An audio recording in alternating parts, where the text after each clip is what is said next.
TDD, BDD, ATDD, CDD.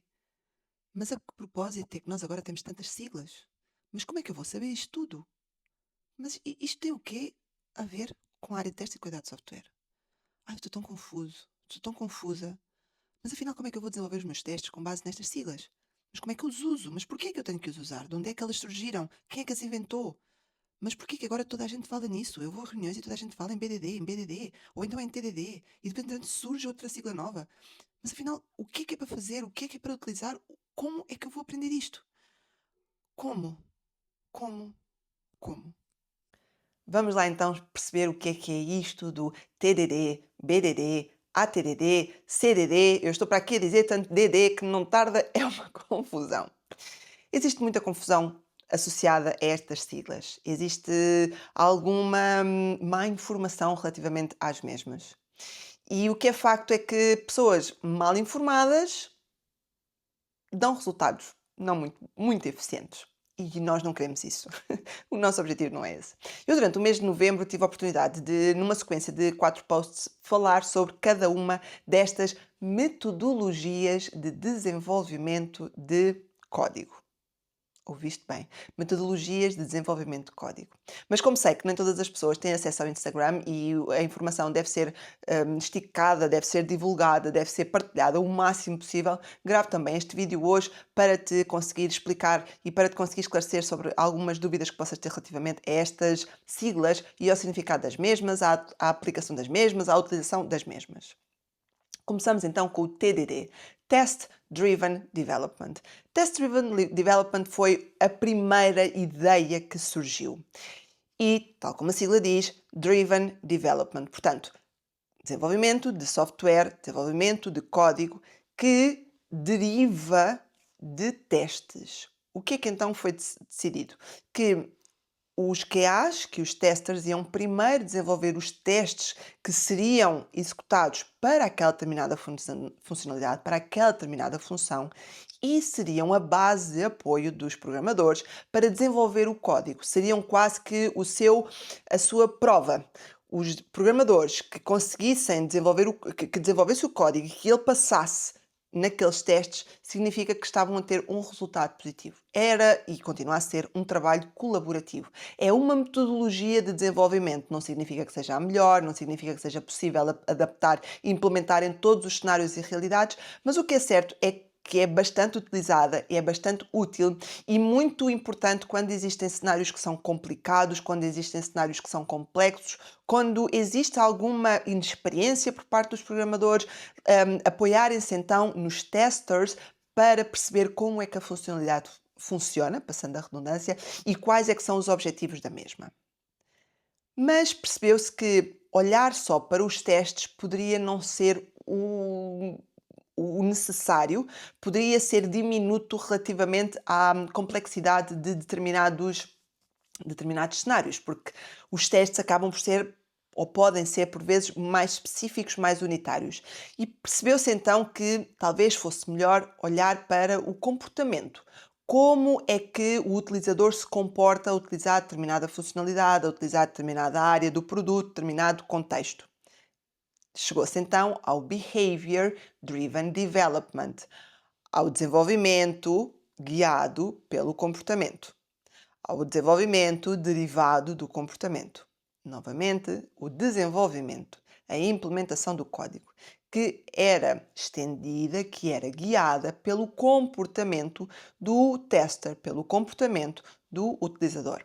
Novamente, é uma forma, era e continua a ser uma forma mais fácil de alguns dos códigos serem desenvolvidos, porque existe uma maior colaboração, porque o tester está envolvido desde o início, o tester ajuda a criar estes comportamentos, estes behaviors, que muitas vezes são desenvolvidos, a maior parte das vezes são desenvolvidos com recurso à linguagem Gherkin, que não é uma linguagem de programação, é uma linguagem que permite aqui fazer uma adaptação entre o nosso mundo real e o mundo mais técnico, mais de desenvolvimento. É aqui quase que uma linguagem tradutora sobre aquilo que acontece e aquilo que é esperado. É aqui um meio termo de comunicação entre as duas partes.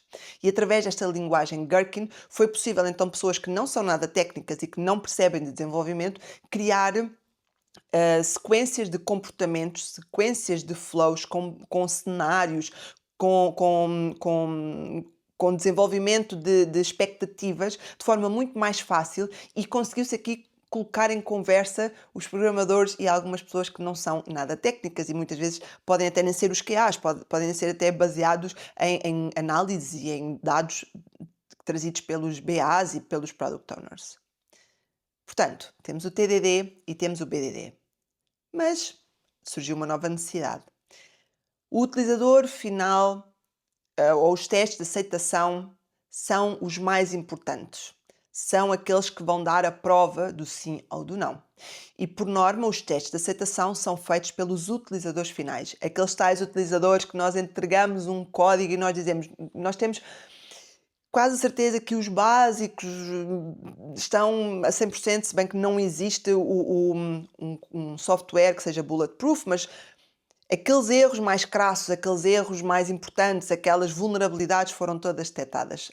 Senão que o utilizador chega durante os testes de aceitação e encontra outros problemas. Porquê? Porque ele tem uma forma de trabalhar com o produto, com o software diferente do QA. Se bem que, lá está, o trabalho do QA deve basear-se muito neste contacto direto com os utilizadores finais para conseguir antecipar alguns destes comportamentos o mais possível. Portanto, trazer para a altura e se for implementado a metodologia BDD em termos de desenvolvimento de código, trazer esses conhecimentos para a altura do desenvolvimento. Portanto, chegou-se à conclusão que talvez fosse necessário, interessante, importante desenvolver o código com base nos testes de aceitação. Surge então o Acceptance Testing Driven Development, o ATDD. Novamente, desenvolvimento derivado dos testes de aceitação. Desenvolvimento, não testes. Não é a altura dos testes. É uma forma mais fácil ou mais proeficiente, determinando o contexto, já estou a dar aqui uma perninha para a próxima sigla, mas o ambiente, o produto, a complexidade, a divisão das equipas, a necessidade de entrega ao utilizador final, qual é que é o tipo de exigências que existe, qual é que é o detalhe, qual é que é a complexidade do produto e do software e o quão alerta, quão atentos devemos estar. Portanto, existem aqui várias